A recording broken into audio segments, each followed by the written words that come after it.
pressure area nga anaa sa dagat Pasipiko gimonitor karon kay posibleng mukusog pa kini.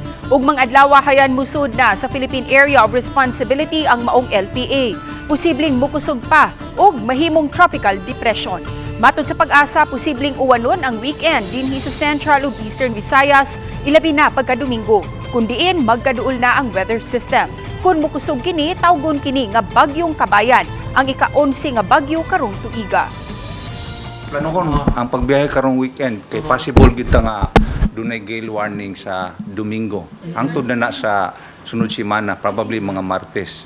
So ang atong forecast karon mabot man gud ta og 55 kilometers per hour nga hangin. So igo na nga criteria nga posible tang maka-issue og kining gale warning kung sustained winds na siyang